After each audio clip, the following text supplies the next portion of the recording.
ras Arabnya cuma 3%. Bayangkan seorang Najwa Shihab, anaknya Quraisy Shihab, ibunya Asegaf, mereka saling kawin mawin di antara sesama Bani Alwi, ternyata Arabnya cuma 3%.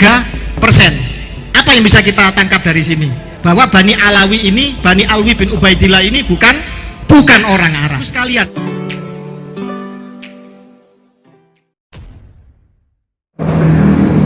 Assalamualaikum warahmatullahi wabarakatuh. Jumpa lagi dengan saya di channel Gagasan Progresif 79, sahabat sebangsa dan setanah di mana saja Anda berada. Kali ini ada sebuah ulasan yang cukup menarik dan begitu mendalam dan filosofis dari Kanjeng Raden Tumenggung Paki Wihira Hadiningrat atau Gus Paki ya. Dan ini adalah sebuah ulasan yang betul-betul mengejutkan bagi publik ya, karena ternyata bahwa ulasan yang disampaikan oleh Gus Paki ini memberikan sebuah penjelasan yang lebih sangat sederhana, simpel terkait dengan alasan-alasan dari lemahnya nasab Alawi. Bahkan dari tes DNA yang pernah dilakukan oleh Najwa Shihab ini kemudian diulas oleh Gus Paki, dan saya kira tidak usah terlalu berlama-lama, kita akan simak seperti apa ulasan dari Gus Paki ini yang penting untuk kita edukasikan kepada publik umat Islam di Indonesia. Mari kita simak sama-sama. Keturunan Rasulullah Shallallahu Alaihi Wasallam, para ilmuwan itu sudah melakukan pemetaan banyak suku bangsa, banyak keturunan di seluruh dunia ini. Kita akan mengupas dua saja. Yang pertama adalah keturunan dari Nabi Ibrahim alaihi salatu wassalam. Nabi Ibrahim itu punya 3 istri. Dari 3 istri berarti punya 3 garis keturunan. Dari Sarah melahirkan Ismail, dari Ishak melahirkan nanti Bani Israel 12 suku putra Yakub, dari Keturah nanti melahirkan Madyani termasuk Nabi Syuaib kalau nggak salah. Dan itu kita akan bahas 2 saja. Dari Quraisy itu sudah ditemukan kode DNA-nya, yaitu semuanya dari Ibrahim ini ketika dites DNA keturunan-keturunan ini itu haplogrupnya harus J1. Nanti kita jelaskan. Ismail memiliki kode L859, sementara Ishak L860. Jadi bisa dipetakan leluhur kita itu. Nanti kita jelaskan tes DNA apa yang bisa presisi sampai Nabi Adam menentukan kita keturunan siapa. Sementara dari Quraisy itu nanti akan melahirkan Bani Hashim FGC 8703 dan Imam Ali FGC 10500. Kenapa dinamakan FGC 10500? Itu pengkodean ini urusannya pakar genetik, tetapi bisa dijelaskan. DNA itu hanya terdiri dari 4 nukleotida, basa nukleotida, yaitu adenin, timin, sitosin, guanin, di mana adenin akan pasangan dengan timin, sitosin akan pasangan dengan guanin. Pada Imam Ali, jadi keturunan dari Ahlul Bait Nabi, dari Hasan, Husain, atau keturunan Ali yang lain yang bukan dari Fatimah, yaitu Sayyidina Abbas, itu sudah diketahui. Jadi gini, contohnya gini, dari keturunan Ali di tes DNA nanti akan ketahuan titik TMRC-nya, time most recent ancestor, atau kakek yang sama di titik apa, kode DNA-nya apa, yaitu FGC 30416. Ini hanya ada di keturunan Husain. Di keturunan dari Hasan juga sama, nanti ketemu di titik apa. Dari keturunan Ali, bukan Hasan Husain, itu juga diteliti. Sayyidina Abbas bin Ali bin Abi Thalib itu juga ada kode genetiknya, yaitu FGC 38790. Sementara Ali sendiri sebagai pancer pusat keturunan dari Ahlul Bait Nabi, terutama Hasan dan Husain, itu jadi gini, tes DNA itu ada 3 macam. Yang pertama meneliti garis ayah ibu atau parental. Jadi parental DNA dari garis ayah ibu, yaitu 22 pasang kromosom. Ini bisa menentukan ras. Contoh misalkan ketika Profesor Herawati Sudoyo melalui lembaga LIPI Eichmann itu meneliti beberapa pesohor Indonesia termasuk Najwa Shihab, ketahuan bahwa Najwa Shihab ini perempuan ya, berarti dia tidak punya kromosom Y. Kromosom Y hanya pada laki-laki. Itu persentase rasnya ketahuan. Ternyata persentase rasnya cuma berapa? 3%. alhamdulillah saya sudah diskusi sama TB Nur Fadil dengan Profesor Hera di kantornya. Jadi kita tahu banyak, dan itu hanya disebutkan daerahnya saja, yaitu 48% dari Asia Selatan. Nanti kita jelaskan siapa ini Asia Selatan ini. Kemudian 33% dari Afrika Utara, yang lain campuran. Tapi ras Arabnya cuma 3%. Bayangkan seorang Najwa Shihab, anaknya Quraisy Shihab, ibunya Asegaf, mereka saling kawin mawin di antara sesama Bani Alwi. Ternyata Arabnya cuma 3%. Apa yang bisa kita tangkap dari sini? Bahwa Bani Alawi ini, Bani Alwi bin Ubaidillah ini bukan orang Arab. Itu kesimpulannya. Kemudian tes DNA yang kedua adalah mtDNA, mitokondria DNA. Di dalam sel itu ada namanya mitokondria.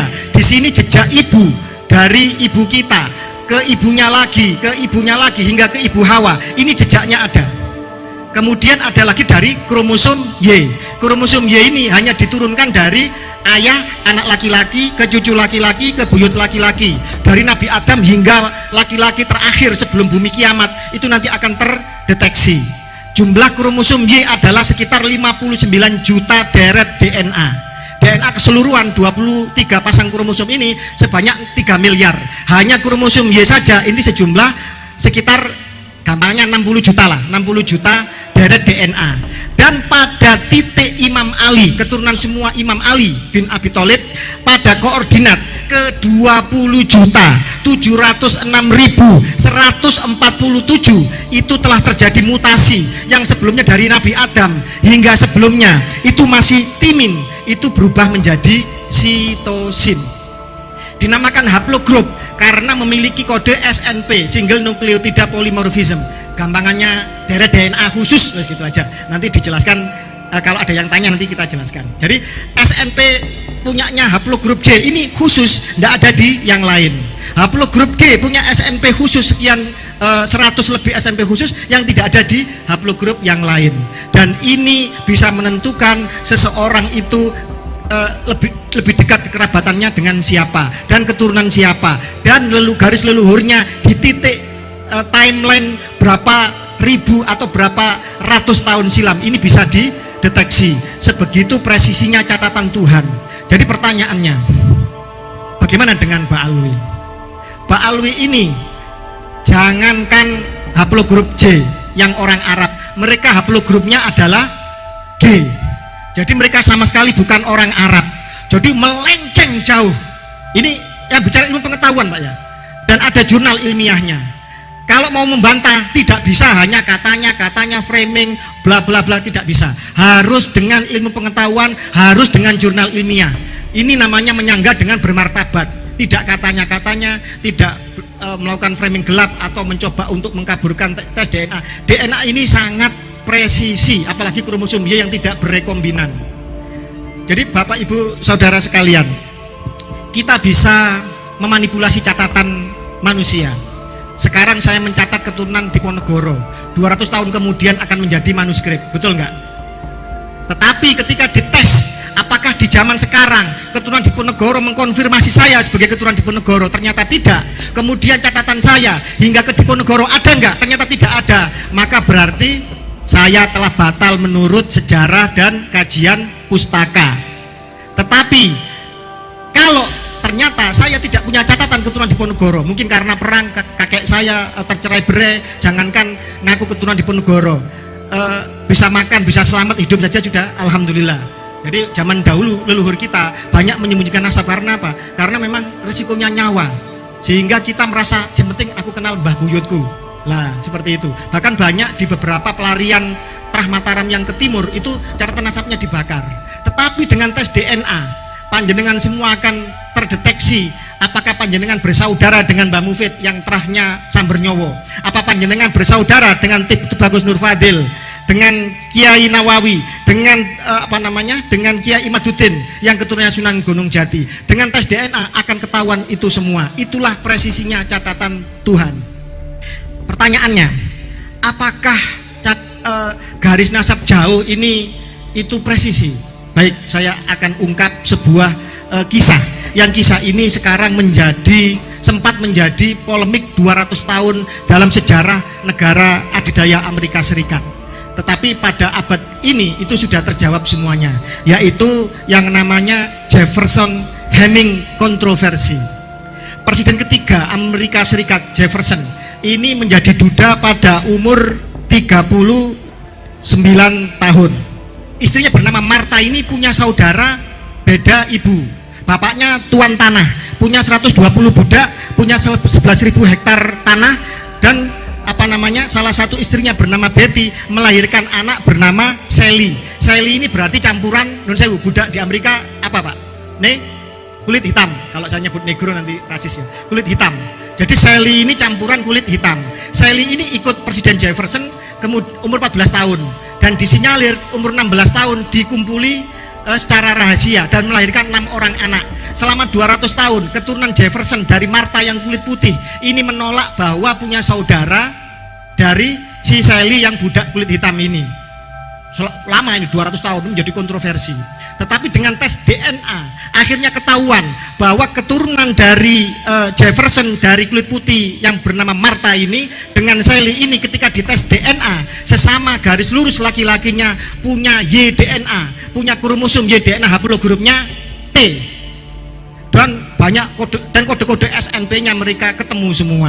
Artinya tidak bisa mengelak lagi bahwa yang kulit putih ini harus mengakui mereka-mereka yang kulit hitam sebagai saudaranya dari garis keturunan Jefferson, Presiden Amerika ketiga.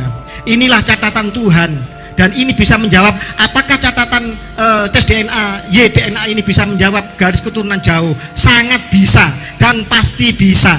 Gusti Allah tidak pernah lalai mencatat takdir kita, tidak pernah lalai mencatat siapa nasab leluhur kita. Bapak Ibu sekalian, untuk membatalkan nasab Ba'alwi secara ilmu genetik, secara ilmu biologi, tidak harus seorang Dr. Sugeng, tidak harus seorang Profesor Herawati Sudoyo, tidak harus Dr. Ari Kaim, tetapi cukup anak biologi semester 4, karena urusannya hanya dengan YDNA. Untuk membatalkan mereka secara sejarah itu tidak butuh Profesor Anhar Gonggong, sebenarnya tidak butuh Kiai Haji Imaduddin Utsman Al-Bantani, Syekh Nawawi Al-Bantani Reborn. Tidak butuh beliau sebenarnya, cukup anak semester awal jurusan sejarah Bapak Ibu. Karena apa? Semua mensyaratkan data sejaman, data primer. Kalau ada yang mengatakan sesuatu yang tidak tercatat bukan berarti tidak ada. Ini adalah logika yang sangat idiot. Kenapa? Seseorang, nun sewu, dia ada KTP-nya, dia ada dia ada di KK, dia anaknya Bapak Fulan, ternyata bisa nggak ini palsu? Bisa, setelah diuji macam-macam. Yang ada saja ini bisa saja ternyata tidak ada atau palsu, apalagi yang tidak ada.